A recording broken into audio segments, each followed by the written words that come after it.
에베소서 강의 22번째 시간으로 교회 하나님의 가족의 기초의 중심이라는 제목으로 하나님 말씀을 우리가 함께 나누도록 하겠습니다. 제가 그동안 다녔던 교회가 몇 군데인가를 어제 설교를 준비하면서 이렇게 손을 꼽아봤어요. 잠깐 그렇게 다닌 교회 말고 정식적으로 교회의 성도가 되어서 또는 사역자가 되어서 다녔던 교회를 쭉 손을 꼽아보니까 11군데의 교회를 제가 다녔더라고요. 참 많은 교회를 거쳤던 것 같아요. 그 가운데에는 외국 현지인 교회도 두 곳이 되고, 또 뭐 서울에 있는 교회도 있고, 또 지방에 있는 교회도 있고, 또 외국에 있는 한인 교회를 또 섬기기도 하고, 다양한 교회에 대한 경험들이 있었던 것 같습니다. 그 중에 사역자로 섬겼던 교회가 7교회고 나머지 4교회는 그냥 교회에서 성도로서 그렇게 섬겼습니다. 제가 어릴 때 할아버지께서 은혜를 받으시고 교회 장로님이 되시면서 전도사님 한 분을 모시고 서울에 있는 녹본동의 교회를 저희 집에서 시작을 했습니다. 마룻바닥에서 예배를 함께 드렸는데, 그때 사진을 봐도 성도들이 가득 차 있어요.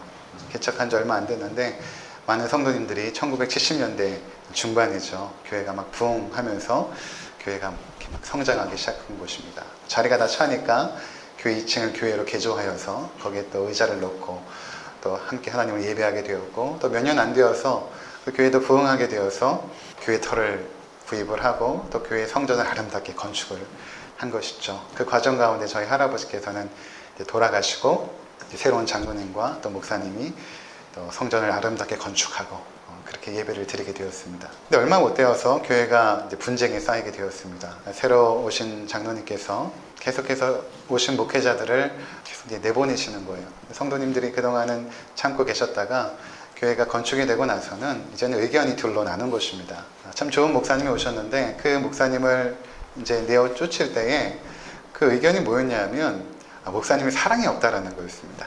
목사님이 말씀 중심의 목사님이다 보니까 사람하고 이렇게 관계하고 이러는 것보다 오히려 연구하고 가르치고 또 제자 훈련하고 하는 것들을 오히려 중점으로 사역을 하셨는데, 그러다 보니까 이제 몇몇 성도님들이 장로님을 중심으로 목사님은 사랑이 없다 그렇게 하셔가지고 그게 사실 내쫓을 이유가 되지 못하는데, 그걸로 교회를 개척하셨던 저희 가정과 함께 개척하셨던 그 멤버들과 장로님이 합해서 목사님을 내어 쫓으려고 하시는 거예요. 근데 저희 가족은 그 무리에서 이제 나와서 오히려 목사님을 오히려 함께 예배를 드리고 그 목사님과 함께 다른 곳에서 교회를 이제 시작하게 된 것입니다. 그냥 분쟁이 정말 심각했어요. 그래서 제가 어릴 때에 그 초등학교 6학년 요 나이에 목사님이 강대상에서 멱살을 잡혀 끌려 내려가기도 하고 청년들에게 뺨을 맞기도 하고 목회실이 막 주먹으로 창문을 깨는 그런 청년들도 있었고 전쟁터였던 거죠. 그것도 어릴 때부터 제가 본 것입니다. 그리고 이제 어떤 회의들이 있으면 이제 저희 집에 모여가지고 성도들이 모여서 이제 회의를 하고 막 그러는 과정들을 제가 이제 지켜봤단 말이에요. 교회가 왜 그런가? 과연 교회가 왜 이럴 수밖에 없는가? 결국에는 분리가 되어서 다시 저희 집에서 새로운 교회가 시작이 되어졌죠. 그렇게 이제 신앙생활을 거기에서 잘하다가 저희 아버지가 또 목사님이 되시고 제가 또 아버님 교회를 또 섬기고 또 신학교에 들어가고 사역자가 되어서 그 이후부터는 여러 교회들을 옮겨다니면서 전도사로서 또 목사로서 이제 사역을 했던 것입니다.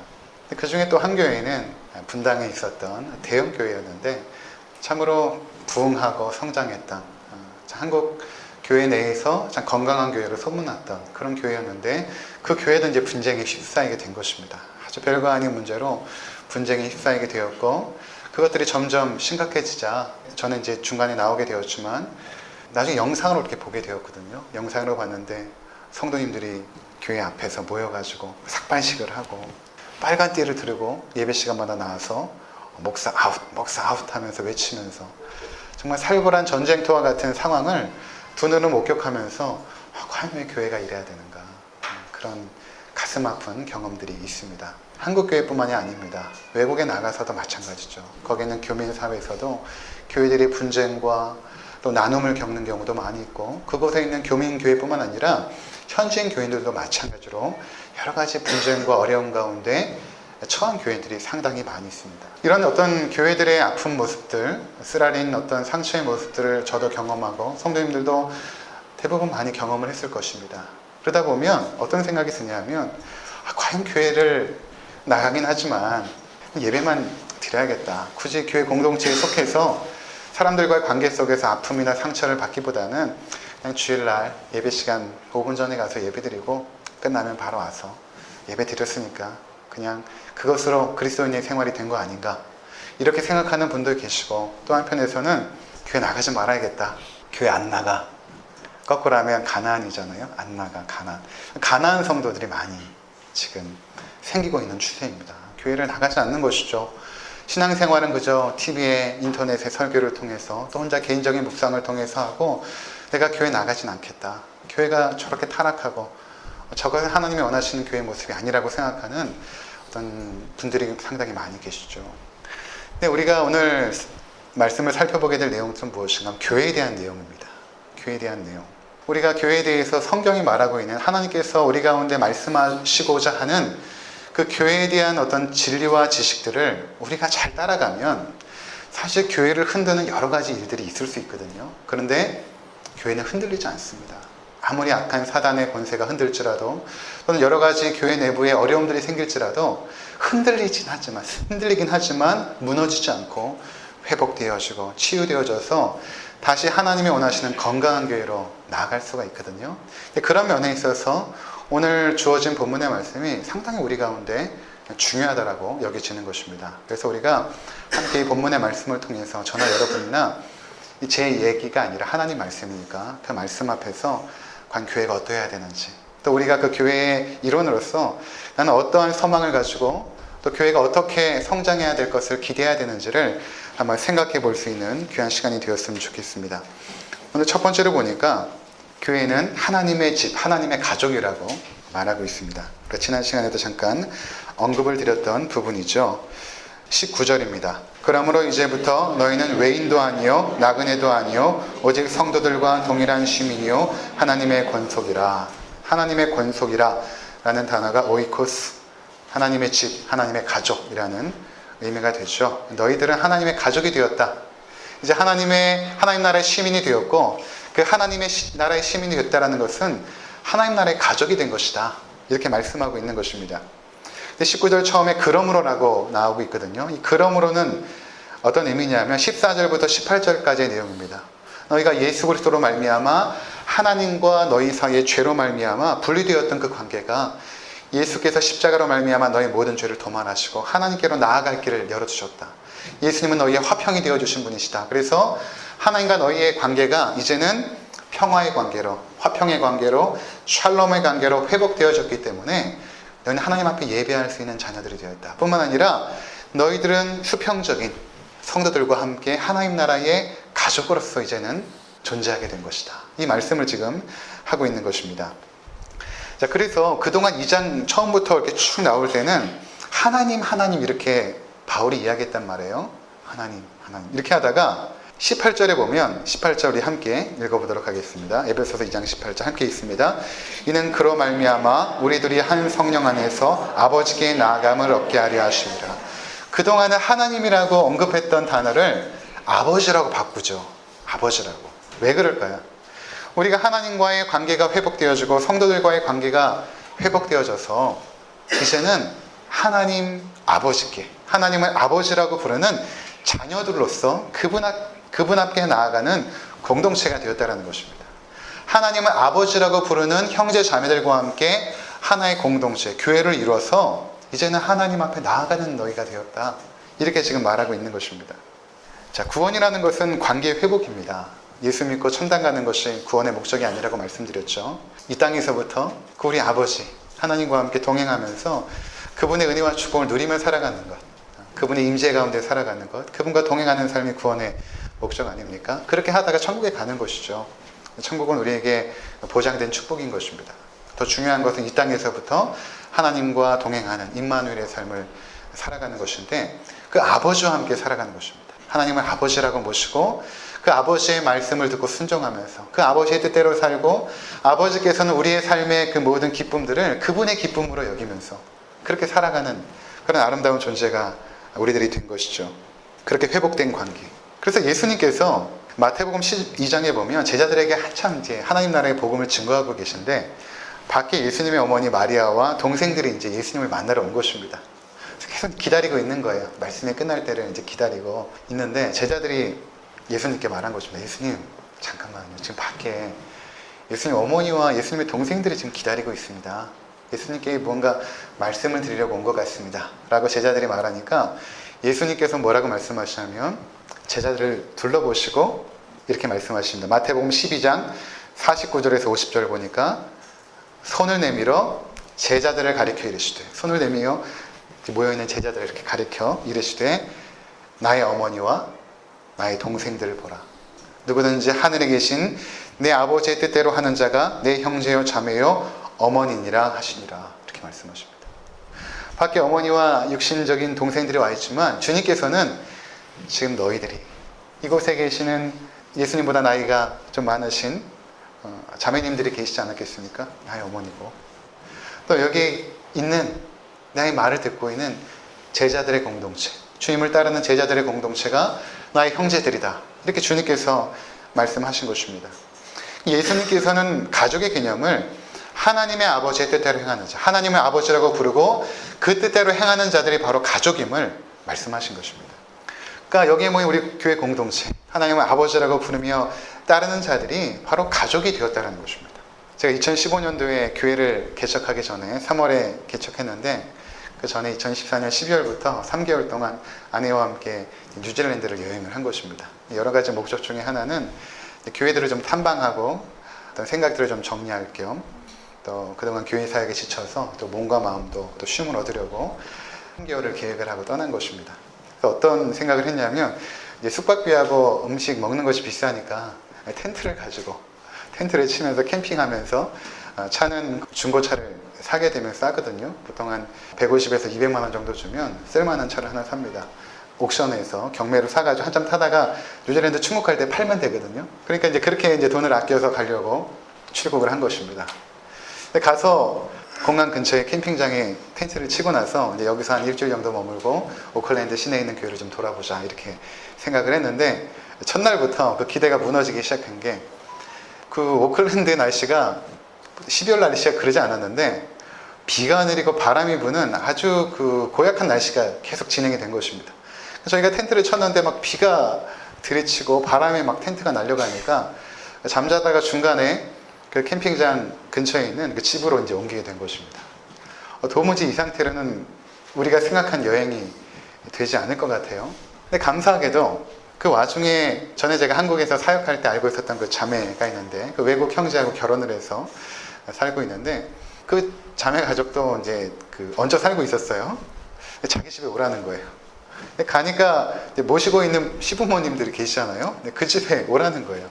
어쩔 수 없이 갔습니다. 갔더니 이런 거실에다가 소파로 저희들이 잠잘 곳을 이렇게 막아놓고 그렇게 이제 잠을 잘 수 있도록 배려해 준 거예요. 너무 감사하죠, 그래도. 근데 그렇게 있게 되는데 거기에 있으면서 한 할아버지를 알게 되었습니다. 이름이 피터라는 할아버지인데 이분 집에 이제 저희가 가게 된 것입니다. 왜냐면 그 집에 계속 있을 수가 없으니까 할아버지 혼자 사시는 집인데 가게 되었는데 같이 저녁 식사를 이렇게 먹고 교제를 하다가 그분께서 물어보세요. 계획이 어떻게 되냐고. 그래서 이제 앞으로 한 3개월 정도 그 뉴질랜드 북섬을 한 바퀴 돌고 남섬도 한 바퀴 돌면서 교회를 좀 탐방하려는 목적이 있습니다. 라고 했더니 자기한테 캠핑카가 하나 있는데 그거를 빌려주겠다는 거예요. 어느 정도 기간이 필요하냐고. 2개월 동안 좀 쓸 수 있겠냐고. 이렇게 말했더니 흔쾌히 2개월을 빌려주신 것입니다. 보통 그 캠핑카를 한번 빌리려면 하루에 보통 한 4, 50불 정도 줘야 되는 그런 거였는데 또 그거 캠핑카를 저희가 빌려가지고 뉴질랜드 북섬 한 바퀴 돌고 남섬 한 바퀴를 이제 돌게 되었습니다. 그 집에 이제 한 2주 정도 묵게 되었는데 뭐든 먹는 거라든가 잠자는 거라든가 모두 그냥 그분께서 그냥 감당해 주신 거예요. 그리고 매일 저녁마다 함께 앉아서 그리스도인의 교제를 나눈 것입니다. 제가 목사니까 그분이 궁금했던 것들을 또 물어보게 되고 또 전 또 나름대로 아는 만큼 대답을 해드리고 그리고 주일이 되면 그 할아버지가 섬기는 교회에 가서 예배를 드리고 그렇게 할 수 있었던 것은 그리스도 안에서 우리가 가족이기 때문에 가능한 것입니다. 그렇게 여행을 하다가 제가 존경하는 스코틀랜드 선교사님이 계세요. 덩컨이라는 분이신데 그 집에 이제 내려가게 되었습니다. 갔더니 첫날 저녁에 하시는 말씀이 저희를 이제 식탁 자리에 앉혀놓고 여기가 너의 집이다. This is your house. 여기가 너의 집이다. 있고 싶은 만큼 편안히 있고 먹고 싶은 만큼 알아서 꺼내 먹고 편안히 쉬다가 그렇게 가라. 그 집에 하루 이틀 있다 보니까 너무 편해가지고 3주 동안 이제 머물게 되었는데 어떻게 그런 어떤 일들이 가능한가? 그것이 바로 가족이기 때문에 가능한 것입니다. 우리가 이곳에 있든지 간에 외국에 나가든지 간에 어디 가든지 간에 하나님을 아버지라고 부르는 사람들끼리 모였을 때는 가족이 되어집니다. 서로가 서로의 것들을 나누게 되고 필요한 것들을 공급해주는 그런 가족으로서의 그 모임, 그것을 하나님께서 우리 가운데 원하시는 것이죠. 그래서 여러분들, 우리가 교회 공동체로 모였을 때 우리의 생각의 개념을 조금 바꿀 필요가 있습니다. 하나님 나라의 가족으로 모였다. 저는 참 감사한 게 주일마다 어떤 생각이 드냐면 명절에 잔치집 같은 느낌이 들어요. 문 열고 딱 들어오면 온심 냄새가 이렇게 벌써 나기 시작하고 아이들이 있고 웃음소리가 있고 우리 교회는 다 함께 예배드리지 않습니까? 이런 어떤 명절의 가족의 분위기, 이게 참 아름답다, 너무 좋고 계속 좀 이랬으면 좋겠다라는 생각이 있습니다. 간혹 성도님들 중에는 교회의 어떤 잘못이나 또 목회자 또는 성도들의 어떤 잘못된 것들을 아주 쉽게 비난하는 사람들이 있습니다. 근데 여러분 한번 생각해 보세요. 우리 가족이라고 했을 때 여러분들이 가정 내에서 아버지가 좀 잘못했어요. 그러면 밖에 나가서 사람들에게 아버지의 어떤 잘못이나 아버지의 연약함이나 부족함에 대해서 막 이야기하지 않습니다. 아버지의 어떤 잘못된 모습을 보면 마음이 아프죠. 감싸주고 싶고 기도해주고 싶고, 그것이 가족인 것입니다. 교회 공동체는 때때로 연약함이 있고 허물이 다 있죠. 우리 안에 없을 수가 없죠. 다 부족함들이 있습니다. 그런데 우리가 가족이라고 생각한다면 과연 어떻게 해야 되겠는가? 허물이 있다면 덮어주고 연약함이 있다면 기도해주고, 그러면서 우리가 조금 더 하나로 가까워지는 것이 바로 성경적인 교회의 모습인 것입니다. 비난하고 비판하는 것처럼 쉬운 게 없어요. 그거는 세상 사람들도 할 수 있는 것입니다. 교회를 향하여 교회가 어떻게 저래? 목사가 어떻게 저래? 어떻게 교회 다니는 사람들이 저럴 수 있어? 비난하는 것은 누구나 할 수 있는 일이에요. 그런데 그것을 마음에 가슴 아파하고 위하여 기도할 수 있는 것은 참으로 가족만이 할 수 있는 것입니다. 저는 이곳에 계신 많은 분들이 교회 갈등이 있을 때 분쟁하지 않고 조용히 나오신 거에 대해서 참 감사하는 마음이 있어요. 참 성숙하시다. 참 성숙하시다. 싸워서 득될 게 하나도 없거든요. 좋을 게 하나도 없습니다. 오히려 조용히 나올 수 있는 그 용기와 담대함, 하나님께서 참으로 기쁘게 여기실 것입니다. 그래서 여러분들이 앞으로 우리 기쁜 우리 교회 공동체로 모였는데 과연 우리가 어떠한 모습으로 가야 되는가 할 때 교회의 성격, 교회의 모습을 하나님의 가족이다, 오이코스다, 하나님의 가족이다 라고 생각한다면 여러분이 가정 내에서 보여주었던 그 사랑의 따뜻한 모습과 희생의 모습이 이제는 조금 더 확장되어서 기쁜 우리 교회 공동체 가운데 펼쳐지기를 주의 이름으로 부탁을 드립니다. 두 번째는 교회 기초에 대한 것입니다. 이렇게 가족으로서 우리가 하나님의 오이코스로 모였을 때 그 가족의 기초가 되는 것이 무엇인가? 그것은 바로 하나님의 말씀이라는 것입니다. 오늘 본문 20절을 한번 보도록 하겠습니다. 너희는 사도들과 선지자들의 터 위에 세우심을 입은 자라 그리스도 예수께서 친히 모퉁이 돌이 되셨느니라. 아멘. 사도들과 선지자들의 터 위에 교회가 세워졌다는 것이죠. 사도들과 선지자라는 것은, 사도라는 것은 신약에서 하나님 말씀을 증거했던 사람들, 선지자라는 것은 구약 시대에 하나님 말씀을 증거했던 사람들, 그 선지자들의 그 증거가 구약 성경으로 엮어졌고 신약 시대의 사도들의 하나님 나라에 대한 증거, 하나님의 말씀을 증거했던 그 모든 것들은 신약 성경으로 묶여져서 지금 우리 손에 들려져 있죠. 지금 무슨 말인가 하면 교회는 하나님의 집, 하나님의 가족, 하나님의 오이코스는 하나님의 말씀 위에 기초하여 세워진다는 것입니다. 단순한 진리 같은데, 또 우리가 익히 아는 것 같은데 사실은 굉장히 중요한 것입니다. 교회 터와 기초는 반드시 성경 말씀입니다. 하나님 말씀. 마태복음 7장에 보면 예수님께서 산상수훈 말씀을 쭉 하고 나서 마지막에 결론 부분에 어떤 비유를 하시냐면 반석 위에 지은 집과 모래 위에 지은 집이 있다. 반석 위에 세운 집은 비가 오고 창수가 나고 바람이 부는 그러한 때에 그 견고한, 그 든든한 집은 무너지지 않는데 모래 위에 세운 집은 무너짐이 심하다. 이렇게 말씀하십니다. 무너짐이 심하다. 그러면서 주님께서 나의 이 말을 듣고 행한 자는 반석 위에 집을 지은 사람 같다 라고 말씀하시고, 나 이 말을 듣지도 않고 행하지도 않는 자들은 모래 위에 지은 집과 같아. 이렇게 말씀하시거든요. 그러니까 반석 위에 집을 지었다라는 것은 나의 이 말, 즉 그리스도의 말씀. 그리스도의 말씀은 하나님 말씀 아닙니까? 그 하나님 말씀 위에 집을 지은 자, 신앙의 집을 짓고 교회를 세운 사람들은, 그 세운 교회는 세상의 그 어떤 환란이나 역경 속에서, 교회를 흔드는 그 모든 유혹 속에서도 흔들리지 않는다라는 것입니다. 그런데 겉으로 볼 때는 아름답게 집이 지어져 있어요. 교회 건물도 굉장히 화려하고 성도들도 굉장히 많고 그 안에서 이루어지는 프로그램이나 모든 조직적인 것들이 너무나 탁월하게 이루어지는 교회라 할지라도 그 교회가 말씀 위에 기초하지 않으면 누군가 그 교회를 흔들 때, 악한 사단장이 그 교회를 흔들거나 그 교회에 어떤 어려움이 생길 때는 쉽게 무너지고 그 무너짐이 심하다는 것입니다. 그만큼 기초는 중요한 것입니다. 마태복음 16장 15절에서 18절 내용에 보면 예수님께서 제자들에게 너희는 나를 누구라 하느냐 이렇게 물어보니까 베드로가 예수님의 마음에 썩 맞는 그런 대답을 하죠. 이렇게 대답하죠. 주는 그리스도시요 살아계신 하나님의 아들입니다. 대답을 하니까 예수님께서 너무 흡족하셨어요. 그것을 알게 한 것은 네가 아니라 하늘에 계신 내 아버지다.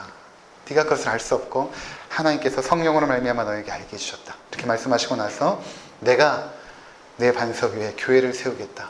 음부의 권세가 흔들지 못할 것이다. 이렇게 말씀하십니다. 내가 이 반석 위에 내 교회를 세우겠다. 이렇게 말씀하시거든요.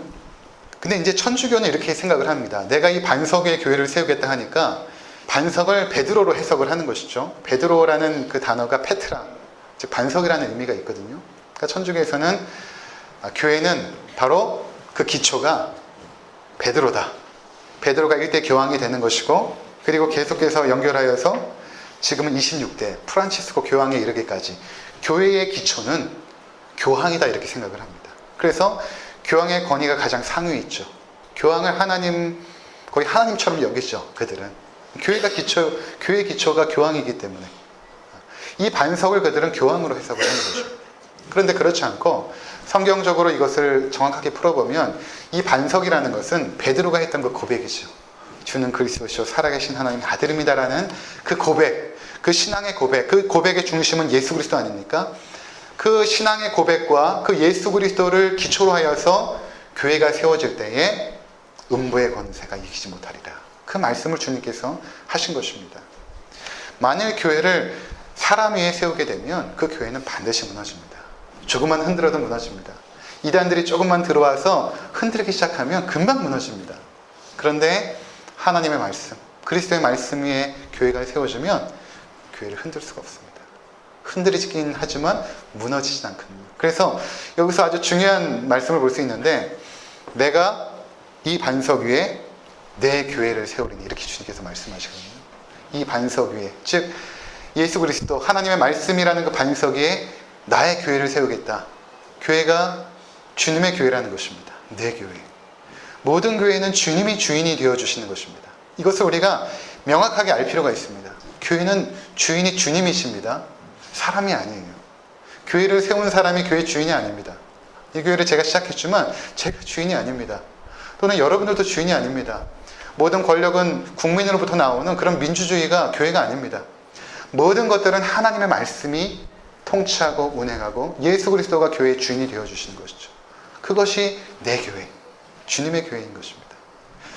제가 때때로 교회 사역하다가 힘들 때마다 이 생각을 하면 힘이 납니다. 주님의 교회지. 내게 하는데 내가 왜 이렇게 책임지려고 할까? 내가 왜 이렇게 힘들어할까? 주님의 교회인데 주님께서 세우실 텐데. 내가 할 수 있는 것은 그 주님의 교회를 건강하게 세우기 위해서 주의 말씀 위에 세우는 것입니다. 그러니까 제가 해야 될 가장 중요한 일은 무엇입니까? 주님의 말씀을 바르게 대언하는 것이죠. 인간적인 생각이나 인간적인 교양이나 지식이 성도들에게 흘러가는 것이 아니라, 어떤 윤리적인 좋은 교훈이나 어떤 탁월한 강의를 제가 하는 것이 아니라, 때론 어눌하기도 하고 때론 부족하기도 하지만 주님의 말씀이 흘러갈 수 있도록, 제가 그 주님의 말씀이 여러분의 심령 가운데 잘 흘러갈 수 있도록 하는 역할을 할 때 목사가 되는 것입니다. 만일 목사가 그 역할을 하지 않으면 목사가 아닌 것이죠. 목사는 말씀의 수종자로서 주의 말씀 위에 교회를 세워나갈 수 있도록 하는 역할을 저는 하는 것입니다. 초대교회 때 사도들이, 성도들이 많이 늘어나고 헌금이 쌓이고 하니까 굉장히 바빠진 것입니다. 왜냐하면 교회 사명 중에 하나가 구제하는 일이 있었거든요. 어려운 이웃들을 구제하고 교회 성도 내 어려운 분들을 구제하는 일인데 이게 이제 바빠지기 시작한 것입니다. 그러다 보니까 사도들이 하나님 말씀을 증거하고 기도해야 되는 시간을 점점 빼앗기기 시작하여서 어떤 결정을 했냐면 우리가 집사들을 세우자. 집사라는 의미도 무엇입니까? 하나님의 집을 다스리는 자들입니다. 하나님의 집을 돌보는 자. 그게 집사거든요. 집사들을 세워서 우리가 그 일을 맡기고 구제하는 일이나 교회를 돌보는 일이나 이런 것들은 집사를 통해 맡기고 우리는 말씀을 전하는 일과 기도하는 일에 전무하리라. 이렇게 결정을 합니다. 초대교회의 사도들이 아주 중요한 결정을 내리죠. 하나님의 말씀을 증거하는 자들은 그 말씀에 충실하기 위해서 여러 가지 교회의 많은 일들은 섬기는 분들, 집사를 세워서 그 일들을 맡기게 한 것입니다. 그만큼 교회가 말씀 위에 세워지는 것이 중요하기 때문에 그들이 그렇게 결정을 했던 것입니다. 우리들의 신앙도 마찬가지죠. 여러분들의 신앙을 하나님 말씀 위에 세워야 됩니다. 말씀이 기초가 되어야 됩니다. 어떤 신비한 경험이나 체험에 두어서는 안 됩니다. 여러분들이 과거에 어떠한 신비한 체험과 경험을 했는지 모르겠어요. 어떠한 환상을 보았고 어떤 음성을 들었는지 모르겠습니다. 그런데 그것이 여러분의 신앙의 기초가 될 수는 없습니다. 그 기초는 반드시 흔들립니다. 우리 신앙의 기초는 반드시 말씀이 되어야 되거든요. 그래서 예수님께서 마태복음 7장에 반석 위에 지은 집과 모래 위에 지은 집을 비유로 설명하기 그 바로 전 구절이 뭔지 아십니까? 어떤 자들은 주의 이름으로 선지자 노릇하고 귀신을 내어쫓고 많은 권능을 행하였다. 여러분 주님의 이름을 부르고 주님의 이름으로 귀신을 내어쫓고 많은 권능을 행하고 귀신도 내어쫓고 당연히 우리는 그 사람을 하나님의 신실한 종으로 여기겠죠. 근데 주님의 평가가 무엇인 줄 아십니까? 내가 너희를 도무지 알지 못하니 불법을 행하는 자들아 내게서 떠나가라 말씀하십니다. 하나님 말씀 위에 기초하지 않은 신앙은 결국에는 무너진다는 것입니다. 주님은 그 신앙을 인정하지 않으세요. 우리는 사도들과 선지자들의 터 위에 하나님의 말씀 위에 세우심을 입은 자들입니다. 그래서 우리가 교회의 터가 성경의 말씀이 되도록 더욱 힘써야 될 뿐만 아니라 여러분들의 신앙에 있어서 하나님 말씀이 여러분 신앙의 기초가 되도록 노력하고 애쓰셔야 되는 것입니다. 정말 여러분들이 말씀이 여러분의 신앙의 딱 중심 가운데 기초로 자리 잡고 있으면 흔들 수 없습니다. 흔들리긴 하지만 무너지진 않습니다. 하나님 말씀을 늘 묵상하시고 또 연구하시고 공부하시고 말씀 있는 자리라면 늘 나오셔서 그것들을 배워나가시는 그런 우리 모두가 되어야 될 것입니다. 세 번째는 중심에 대한 것입니다. 교회의 중심. 20절을 한번 보시면 예수께서 친히 모퉁이 돌이 되셨느니라. 사도들과 선지자들의 터 위에 교회가 세움을 받는데 어떤 건물로서 지금 비유하지 않습니까? 건물로서 우리가 이렇게 세움을 받는데 그 건물에 있어서 가장 중요한 것이 무엇인가 하면 모퉁이 돌입니다. 이것이 기준이고 기초입니다. 모퉁이 돌을 두고 그 좌우에 돌을 세우게 되고 그 위로 돌을 쌓게 되죠. 우리가 간혹 어린이들, 그 아이들 게임 같은 거 보면 이런 것이 있습니다. 이렇게 벽돌 빼기. 이렇게 탁 빼면 이제 무너지는 것. 빼지 않게. 이렇게 무너지지 않도록 하나하나 이제 빼가지고 누가 승리하는가. 이런 어떤 그 놀이 있지 않습니까? 근데 만약에 이렇게 쭉 세워져 있는데 거기에 모퉁이 돌을 빼게 되면 무너져 버립니다. 다른 것들은 잘 빼도 안 무너지는데 모퉁이 돌은 빼면 무너집니다. 모퉁이 돌이 무엇인가 하면 예수 그리스도입니다. 무슨 의미냐면 교회의 가장 중심은 예수 그리스도. 예수 그리스도를 중심으로 우리가 모였다는 것입니다. 그래서 우리의 모임 가운데 예수님께서 계시지 않으면 우리 모임은 의미가 없는 것입니다. 아무런 의미가 없어요. 예수님께서 우리들을 교회로 모이게 하는 가장 중심적인 역할을 한 것입니다. 그럼 벽돌을 이렇게 쌀 때 그냥 벽돌끼리 쌓지 않잖아요. 그 벽돌과 벽돌을 단단하게 묶는 콘크리트를 안에 집어넣지 않습니까? 그 역할을 예수님께서 하시는 것입니다. 모퉁이 돌이 될 뿐만 아니라 우리를 연결하는 그러한 역할을 하는 것입니다. 그래서 우리가 항상 모일 때마다 무엇을 염두에 둬야 되냐면 의식적으로 인식을 해야 되냐면 성도들이 모일 때는 이곳에 주님이 계신다. 이곳에 중심에 주님이 계신다. 우린 주님 때문에 모였고 주님을 위하여 모였다.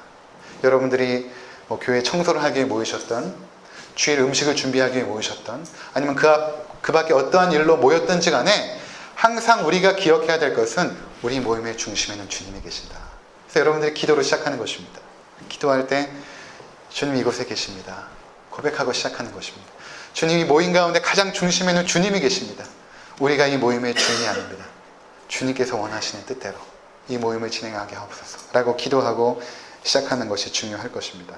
간혹 가다가 이제 제가 예배를 준비하고 찬양도 준비하고 그렇게 왔는데 성도님들이 한 명도 없을 때도 있고 뭐 지금은 그렇지 않지만 이전에 보면 뭐 한 분, 두 분 이렇게 계실 때도 있고 그랬습니다. 근데도 이제 정한 시간 되면 찬양을 하고 말씀을 전하잖아요. 근데 때는 되게 실망이 돼요. 사람이 없으니까. 한 사람, 두 사람 있는데 거기서 찬양을 인도하고 설교하기가 참 힘듭니다. 오히려 사람 많을 때 하기가 더 쉽거든요. 근데 어떤 생각이 드냐면 찬양 인도를 막 하는데 그런 경험이 있었어요. 사람이 한 사람밖에 없는데 나하고 두 사람이 찬양을 하는데 굉장히 우렁찬 찬양 소리가 들리는 거예요. 제 귓가에는. 근데 제가 그런 믿음을 가졌습니다. 이 가운데 주님께서 계시고 천군 천사가 이 찬양을 나와 함께 주님 위하여 드리고 있구나. 눈에 보이지 않지만 천군 천사를 주님께서 대동하 이 자리에 앉히시고 내가 인도하는 그 찬양 소리에 맞춰서 함께 찬양을 부르는구나. 내가 설교하는 자리에 단 한 사람이 앞에 계시지만 지금 주님께서 나의 설교를 듣고 계시는구나. 그래서 내가 어떻게 설교해야 될까? 그런 생각을 할 때가 있었습니다. 그러니까 여러분들이 어떤 일을 진행하거나 어떤 일들을 계획하고 진행할 때에 항상 우리가 생각해야 될 것은 우리의 중심 가운데 우리의 모든 일과 우리의 모든 사역과 우리의 모든 삶의 터전에 주님이 계시는구나. 직장에서 일할 때도 마찬가지죠. 주님이 이곳에 계시지. 우리의 직장의 중심은 주님이다. 그렇게 여러분들이 일할 때에 함부로 일할 수 있겠습니까? 상사 보지 않는다고 쉴 수 있겠습니까? 그렇지 않죠. 성실하게 주님 앞에서 열심히 신실하게 그 일들을 감당할 수 있을 것입니다. 에베소서 1장 22절에 보면 예수 그리스도께서 교회의 머리라고 하십니다. 건물로서의 교회 또는 여기서는 어떤 사람의 몸으로 비유하지 않습니까? 머리라는 것은 교회는 하나의 어떤 유기체다. 그 유기체라는 그 존재의 머리는 예수님이 담당하신다. 머리가 중심입니다. 모든 교회의 활동들과 모든 의견과 생각들은 주님 중심으로 나와야 되는 것입니다. 주님께서 이 의견을 기뻐하실까? 주님께서 이러한 결정을 과연 기뻐하실까? 그 모든 중심에는 주님이 있어야 되는 것입니다. 주님이 우리의 모임의 브레인이고 주님이 핵심이고 주님이 중심입니다. 모든 것들은 주님 보시기에 아름다운 것들로 진행이 되어야 되는 것입니다. 제가 대학교 때 신학 공부를 하는데 역사서 교수님이 지금은 할렐루야교회 원로 목사님으로 계시는 김상복 목사님이셨는데 역사서 수업을 하다가 무슨 시간인지 모르겠는데 갑자기 삼각형 하나를 딱 그리시고 맨 꼭지점에는 하나님 그리고 양 옆에는 나 그리고 너 이렇게 쓰시더라고요. 그러면서 뭐라고 말씀하시면 그 당시 연애 강의였던 것 같아요. 여러분들이 사랑하는 사람이 있는데 그 사람과 가까워지는 가장 좋은 방법이 무엇인 줄 아십니까? 둘 다 하나님께 가까이 나가는 것입니다. 둘 다 하나님께 가까이 나갈 때 서로 가까워지고 하나가 되어집니다. 그게 아직도 잊혀지지 않는데 제가 뉴질랜드에서 아내와 연애할 때 그 얘기를 했더니 굉장히 감동을 받았다고 그러더라고요. 우리 교회가 서로 가까워지고 하나가 될 수 있는 유일한 이유는 예수 그리스도 앞에 가까이 갈 때 그분을 중심에 두고 그분에게 서로가 가까이 갈 때 우리가 하나가 되어지는 것입니다. 인간적인 어떤 노력과 관계들로 우리가 하나가 되고 일치할 수 없죠. 우리의 생각이 어떻게 일치가 되겠습니까? 부부지간에 의견이 충돌할 때 의견이 일치가 되나요? 그렇지 않습니다. 그럴 때 서로가 자리에 앉아서 이렇게 말하는 것입니다. 당신과 내가 계속해서 싸우는데 의견이 일치가 안 되는데 주님께서 어떻게 여기실까? 주님이라면 어떻게 결정하실까를 물어야 되는 것입니다. 그럼 화합되어지고 일치가 되어지죠. 주님이 우리 삶의 중심인 것처럼 교회의 중심은 예수 그리스도인 것입니다. 모든 것들이 주님을 위하여 진행이 되고 주님 때문에 진행이 되어야 되는 것입니다. 무엇보다 우리 교회가 이 에베소서가 말씀하는 그런 성경적인 교회, 가족같은이 아니라 가족입니다. 그렇죠? 가족으로서의 교회. 그리고 그 기초가 주의 말씀이 되어지고 그 중심 가운데 예수 그리스도께서 살아계시는 그러한 은혜 충만한 교회가 되시기를 주의 이름으로 축원을 드립니다. 기도하시겠습니다.